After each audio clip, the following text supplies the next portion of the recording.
Assalamualaikum warahmatullahi wabarakatuh. Apa kabar kalian semua? Mudah-mudahan kalian dalam keadaan sehat walafiat ya. Untuk materi hari ini sama seperti minggu kemarin ya, Bapak mengulas kembali materi yang telah Bapak berikan di awal-awal pelajaran ya. Di Senin kemarin Bapak sudah memberikan atau mengulas kembali tentang bab indahnya berpuisi ya, dan tentang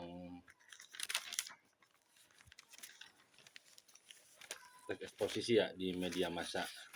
Nah, sekarang Bapak lanjutkan kembali ya.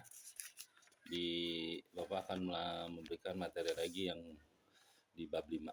Sebelum belajar, kalian niatkan kembali untuk belajar ya.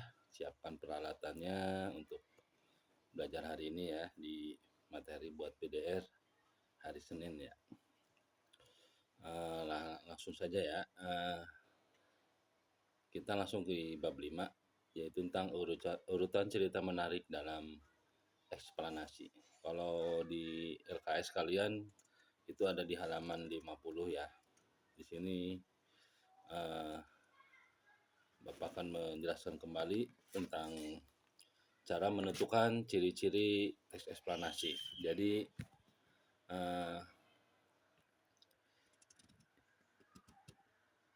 ada pengertian teks eksplanasi dan ada ciri-ciri teks eksplanasi. Jadi teks eksplanasi itu merupakan teks yang berisi tentang proses mengapa dan bagaimana kejadian-kejadian alam atau sosial, ilmu pengetahuan, budaya, dan lainnya dapat terjadi. Nah, suatu kejadian itu baik kejadian alam atau kejadian sosial itu terjadi di seputar kita ya.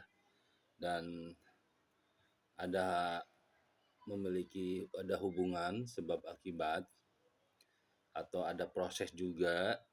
Nah, biasanya suatu kejadian itu terjadi nggak jauh dari kita atau di lingkungan kita atau dan bisa kita amati juga dan kita bisa rasakan ya, tapi harus kita pelajari juga ya. Itu pengertiannya teks eksplanasi. Sekarang ciri-cirinya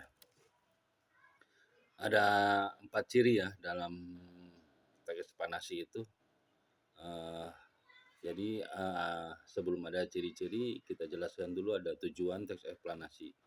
Jadi adalah untuk menjelaskan, tujuannya itu menjelaskan proses terciptanya sesuatu yang terjadi secara alamiah atau proses belajarnya, bekerjanya fenomena alam maupun sosial. Nah, itu biasanya teks itu dikaitkan dengan eksplanasi itu ada beberapa tahap ya, ada beberapa ciri. Yang pertama informasi yang dimuat di dalamnya berdasarkan fakta, atau jadi tidak boleh bohong ya, harus nyata, itu fakta ya.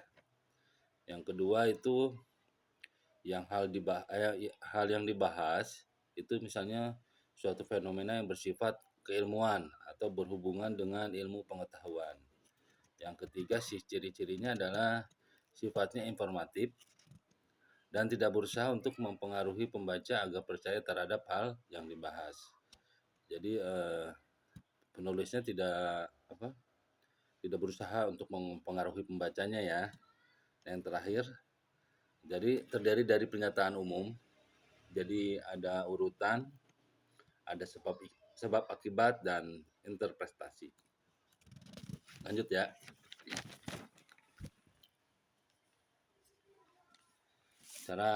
Bapak akan menjelaskan kembali cara meringkas isi teks eksplanasi ya.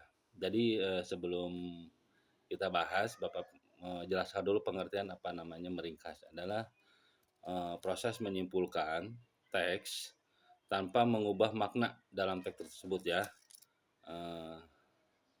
Terus ada beberapa yang harus di penjabaran ya, mengenai cara meringkas teks eksplanasi itu ada 2. Jadi yaitu yang pertama adalah kita harus menentukan gagasan utama terdahulu ya, dan yang kedua adalah langkah-langkah meringkas teks eksplanasi. Nah,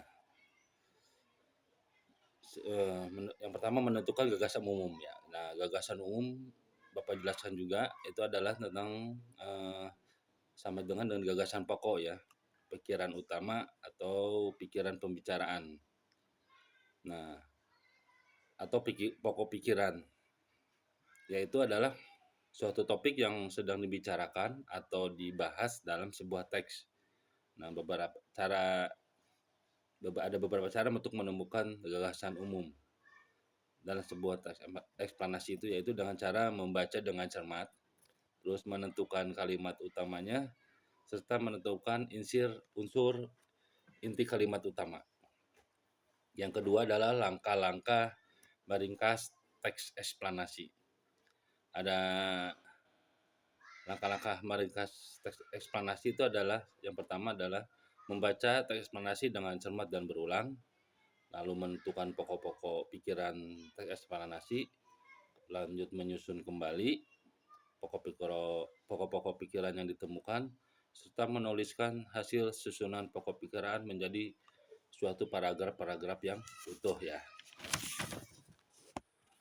Yang lanjut adalah menelaah isi, struktur, dan kaidah teks eksplanasi. Nah, Bapak akan menjelaskan dulu tentang isi teks eksplanasi. Jadi teks yang berisi penjelasan-penjelasan tentang proses mengapa dan bagaimana dari suatu topik yang berhubungan dengan fenomena-fenomena alam atau maupun sosial ya, terjadi di kehidupan kita di setiap harinya. Nah, struktur teks eksplanasi adalah yang menerangkan atau menjelaskan mengenai proses atau fenomena alam atau sosial. Nah, biasanya terdiri dari ada bagian-bagiannya, seperti ada pernyataan umum, deretan penjelas, dan interpretasi. Yang ketiga adalah kaidah kebahasaan teks eksplanasi. Jadi dalam kaidah itu harus memiliki bahasa yang dapat dibedakan dengan teks yang lain ya. Ciri kebahasaan yang sering muncul dalam teks eksplanasi itu antara lain adalah adanya konjungsi dan sebab akibat ya. Itu saja mungkin ya Bapak. Ini Bapak sebenarnya mengulas kembali ya materi yang Bapak telah berikan, karena sebelum kalian akan ada penilaian akhir semester, untuk kalian mengingatkan kembali apa yang materi telah Bapak berikan ya. Untuk selanjutnya mungkin kalian bisa baca ya yang tadi di LKS kalian masing-masing yang materi dibahas hari ini ya. Dan Bapak ingatkan kembali untuk kalian untuk mengerjakan tugas yang Bapak berikan ya, untuk tambahan nilai nanti untuk rapat di semester ya. Kalau kalian tidak mengerjakan ya, mungkin hasil akan menentukan sendiri ya. Yang kalau yang rajin dan yang tidak rajin mungkin akan berbeda penilaiannya ya. Dan jangan lupa nanti untuk password atau token ya dalam pengerjaan Google Form itu adalah struktur. Jadi diawali dengan S huruf besar ya. Struktur itu password atau token dalam pengerjaan itu Google Form-nya. Mudah-mudahan materi hari ini kalian bisa mengerti ya. Dan juga Bapak mengingatkan kembali tetap jaga protokol kesehatan, ucapkan salam kepada orang tua kalian ya, untuk yang telah membersamai kalian belajar dan memfasilitasi kalian untuk belajar. Itu saja materi hari ini. Bapak ucapkan terima kasih ya. Assalamualaikum warahmatullahi wabarakatuh.